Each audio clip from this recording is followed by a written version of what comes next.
Hello students, कैसे हैं आप सभी लोग। आशा करता हूँ आप लोग बहुत अच्छे होंगे। तो आज जो केमिस्ट्री में टॉपिक स्टार्ट करने वाला हूँ वो बेसिक केमिस्ट्री से है। जिसको केमिस्ट्री बिल्कुल भी नहीं आती है वो भी सीख सकता है। ये कह सकते हैं जिसने सुना नहीं जाना नहीं केमिस्ट्री है क्या, वो भी यहाँ से बेसिक नॉलेज है सीख सकता है। और ये वीडियो चाहे कक्षा 9 का बच्चा हो, चाहे 10 का हो, चाहे 11 का हो, चाहे 12 क्लास का हो, यूपी बोर्ड से कोई भी बच्चा है उसके लिए बहुत ही इम्पोर्टेंट होने वाला है। तो आइए बिना वक्त गवाए वीडियो को शुरू करते हैं। तो केमिस्ट्री जहाँ से आरंभ होती है पदार्थ से।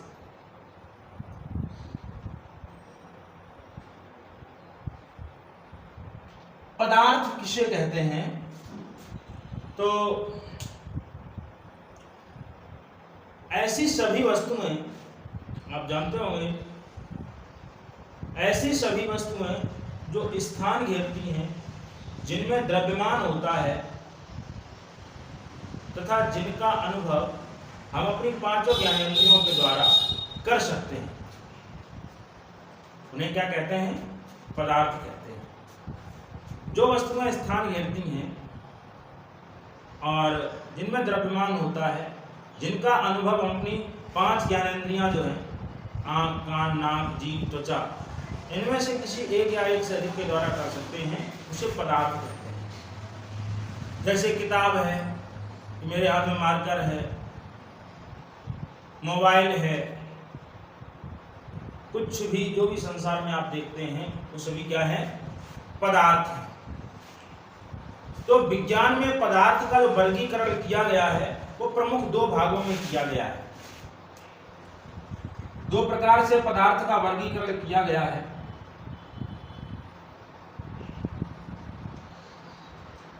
एक भौतिक वर्गीकरण और दूसरा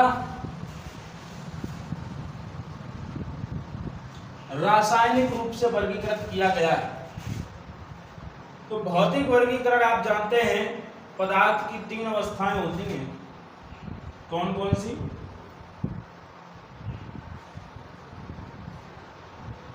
ठोस, द्रव और गैस। सामान्य ताप पर पदार्थ की 3 अवस्थाएं होती हैं, ठोस, द्रव और गैस। ठोस किसे कहते हैं? वे पदार्थ जिनका आकार और आयतन निश्चित होता है, वे पदार्थ जिनका आकार और आयतन निश्चित होता है ठोस पदार्थ कहलाते हैं। और जो ठोस पदार्थ होते हैं इनके कणों के मध्य आकर्षण बल बहुत ही प्रबल होता है। तो ठोसों में क्या होता है? आकार और आयतन निश्चित होता है और आयतन भी निश्चित होता है। दूसरी बात, जो ठोस पदार्थ होते हैं इनके कणों के बीच में प्रबल आकर्षण बल पाया जाता है। जैसे इनके कण हैं तो इस तरीके से एक दूसरे में फंसे रहते हैं, जुड़े रहते हैं, इस तरीके से। ठीक है। द्रव जो होता है इसमें आकार अनिश्चित होता है और आयतन निश्चित होता है। कैसे अनिश्चित और निश्चित? जो द्रव होते हैं, जो पदार्थ द्रव अवस्था में होता है, उसको आप जिस पात्र में रखेंगे, जिस बर्तन में रखेंगे, वो उसी का आकार ग्रहण कर लेता है। जैसे आपने पानी लिया और पानी को आपने किसी बर्तन में रखा, गिलास में रखा, तो उसका आकार कैसा होगा? गिलास के जैसा। अगर उसी पानी को हमने बोतल में कर दिया, एक बोतल में डाल दिया उस पानी को, तो उसका आकार कैसा हो जाएगा? बोतल के जैसा। और ठोसों के मध्य, जो ठोस के कण होते हैं उनके मध्य दुर्बल आकर्षण बल पाया जाता है। मतलब ठोस में इस तरीके से दूसरे जुड़े रहते हैं और द्रव में थोड़ा सा गैप होता है।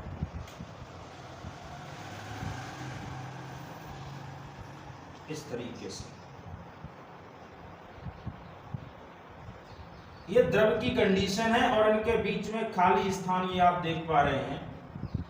इस खाली स्थान को कहते हैं अंतराकाश। बीच में स्पेस होता है। ठोसों में स्पेस नहीं होता है और द्रवों में द्रव के कणों के मध्य स्पेस पाया जाता है, अंतराकाश पाया जाता है। इसको प्रूव करने के लिए जैसे आप पानी लें और पानी में आप चीनी को घोल दें तो चीनी कहाँ गायब हो जाती है? तो चीनी पानी के कणों के मध्य जो ये अंतराकाश पाया जाता है इसी में गायब हो जाती है, यहीं पे एडजस्ट हो जाती है। उसके बाद गैस। तो गैस का आकार अनिश्चित और आयतन भी अनिश्चित।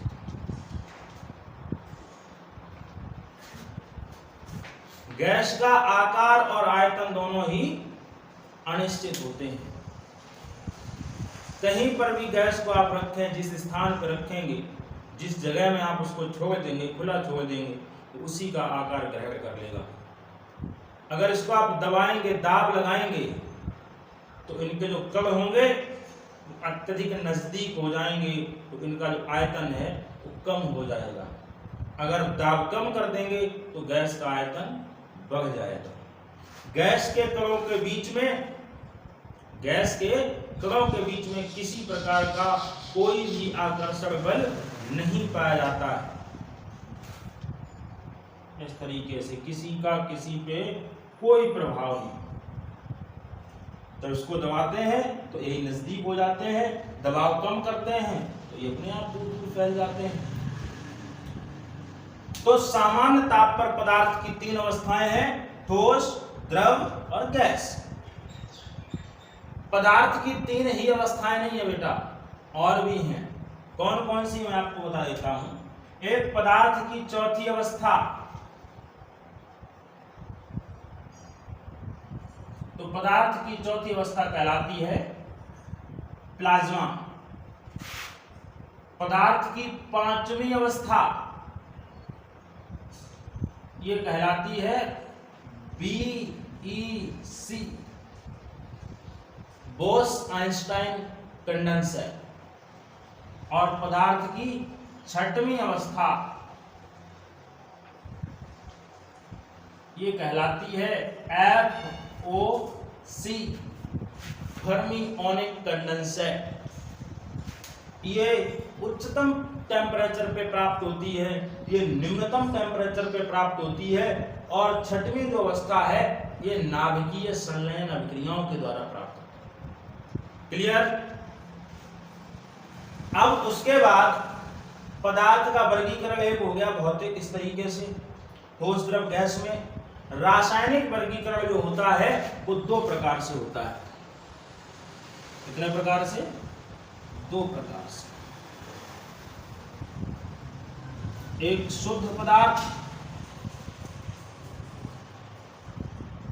और एक मिश्रक। तो शुद्ध पदार्थ किसे कहते हैं?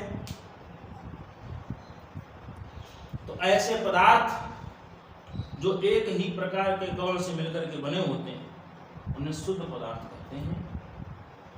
शुद्ध पदार्थ का वर्गीकरण आगे किया गया है, जिसमें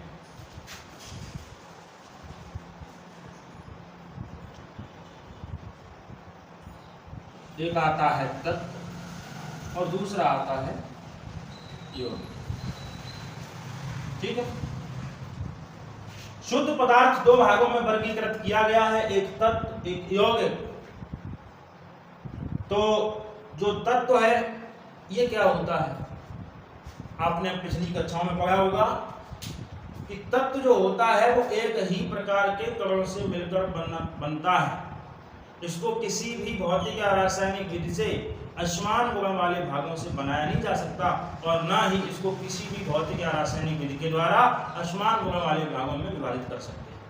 मतलब एक प्रकार के कवम से इसे बना सकते हैं और जब इसको विभाजन करेंगे, इसका खंडन करेंगे, तो एक ही प्रकार के कवम में कर पाएंगे।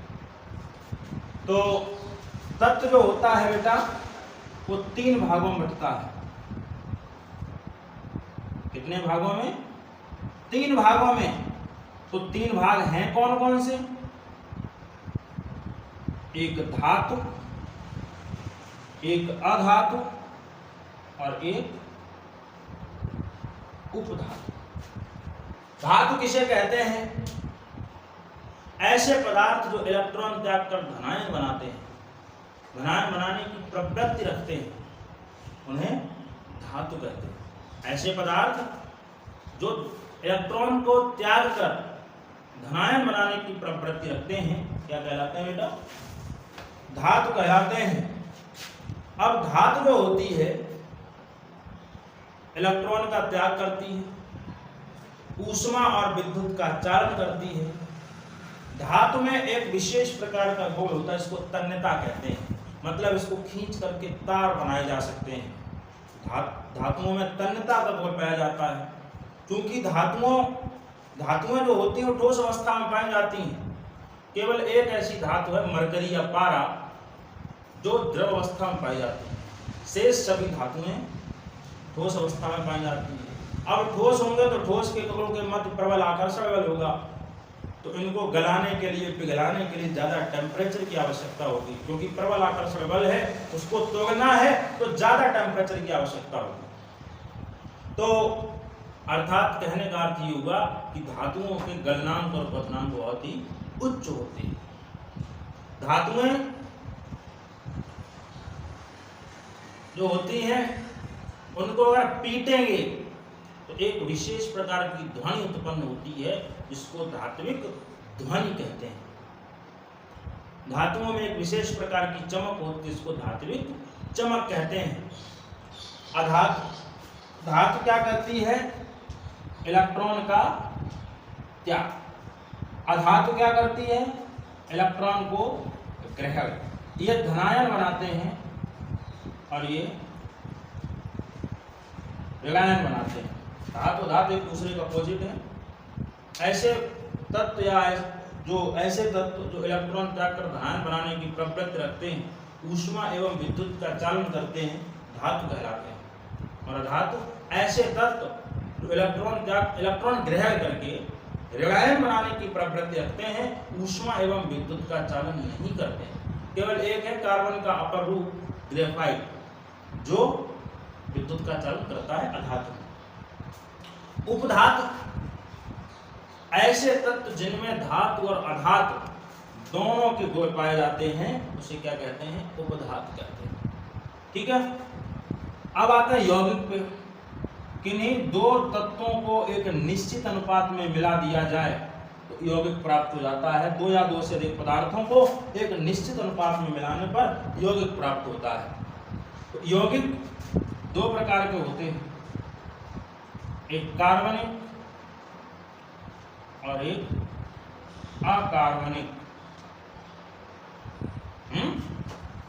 कार्बनिक यौगिक ऐसे यौगिक जिनमें कार्बन उपस्थित होता है, कार्बनिक यौगिक कहलाते हैं। और ऐसे यौगिक जिनमें कार्बन उपस्थित नहीं होता है, वो अकार्बनिक कहलाते हैं। कुछ ऐसे तत्व हैं, कुछ ऐसे यौगिक हैं जिनमें कार्बन उपस्थित होने के बावजूद भी वो अकार्बनिक में हैं, जैसे CO, CO2, CN, ठीक है ना। और कार्बोनेट्स, ये किसमें आते हैं? अकार्बनिक में। कार्बनिक में जैसे CH4, मेथेन गैस है ये, NH2CONH2, ये क्या है? यूरिया, ठीक है ना।